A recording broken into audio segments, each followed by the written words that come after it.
Hi everybody from Goodyear, Arizona, out at Indian spring training, and I got to tell you, it's always fun to come out and just see who's here.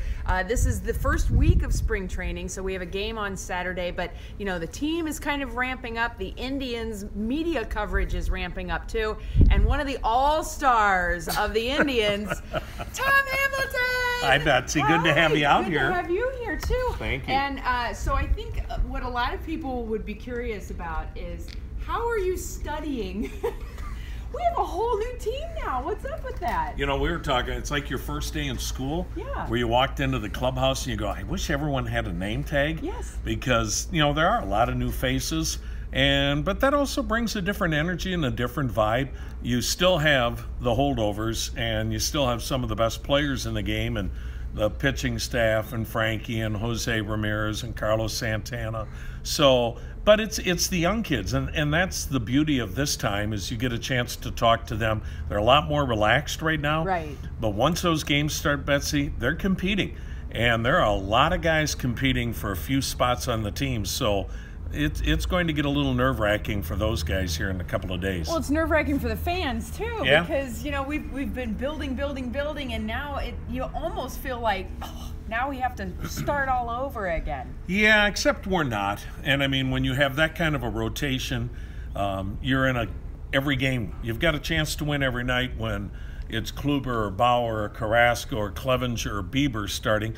You know, the key, Betsy, and I think everybody knows it, you know, who's going to pitch the 8th and 9th innings, and who's going to hit, besides Frankie Lindor and Jose Ramirez and Carlos Santana and Jason Kipnis. You know, it's a chance for some young guys to make a name for themselves, much like Frankie and Jose did a couple of years ago. But, you know, I think more than anything, you need somebody to come out of this camp maybe as a surprise, make a big splash that maybe you weren't counting on. Well, as the radio voice of the Indians, you have to have on-demand information at all times. Now we make it on up. all of these guys. How do you prepare for the season? How do you study when you've got all these new faces? Well, that's part of it. Should just say an informal setting, you know, but there's so many, as you said, that we haven't had to do that for a while. But, you know, it's fun to get to hear their stories and maybe bring something to the broadcast that we haven't heard about them and humanize them for the fans of Cleveland. And you know what? At the end of the day, if they play well, people will love them. That's right. Who are you most excited to watch out here in Arizona? Well, that's a good question, Betsy. I would think Jake Bauers is one, the young man from Tampa Bay that's got a chance to be a really good player. You know, he got off to a great start with Tampa last year, and like so many kids, you know, kind of faded. And so which Jake Bauers are we going to get? And it's a chance for him to reestablish himself. And then I think the other big name to watch, really, or names, are the guys in the bullpen. You know, is John Edwards going to be that guy that we kind of got a glimpse of last year to be an impact back of the bullpen kind of arm? There's a youngster that came in the Yan Gomes trade, Jeffrey Rodriguez. There's another person too, Betsy. He's not young, but Leonis Martin. He was a really good player for the Indians last year and then almost died. Right. And, you know, when you talk to him now and see him smiling again, this is the least of his concerns. He dodged death, and I don't think there's anybody more excited about the season than Leonis. He's a really good player. Now, you've covered this team for a very long time, and just all of the stories that surround the baseball team. How do they stay focused? How do they keep that separation at this point in the season, and how critical is that? Well, it is, and, you know, Tito's talked about it too, and pretty much any manager's talked about it. Look, these guys are going to go back to their rental homes or their hotel room, and they're going to lie in bed at night trying to figure out, okay, how did my competition do today? Am I ahead of the guy that I'm competing against, or am I behind him? Do I need to have a big... You can't do that.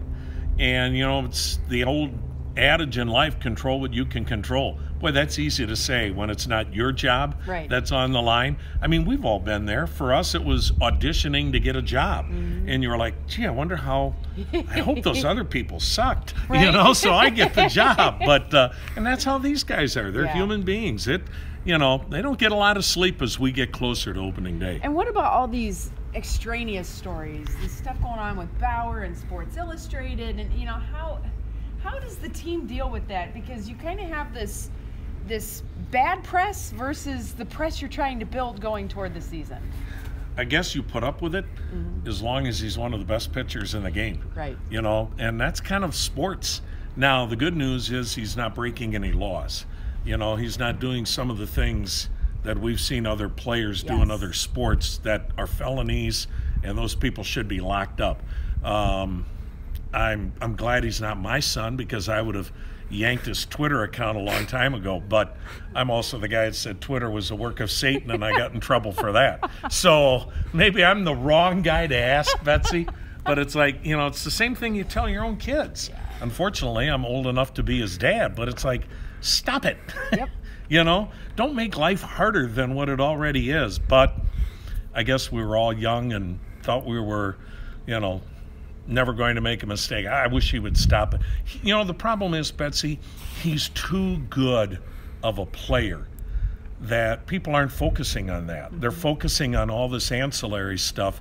The bottom line is Trevor Bauer's one of the best pitchers in all of baseball, and we get to watch him every fifth day. Somebody else needs to just take the phone away from him. Yeah, I agree. I definitely agree. Well, thank you very Thanks, much. Betsy. Good to see you. Keep resting your voice. You'll be hearing Hammy soon enough. She's everybody. the best. Thanks, Betsy. Bye, thanks. Bye-bye.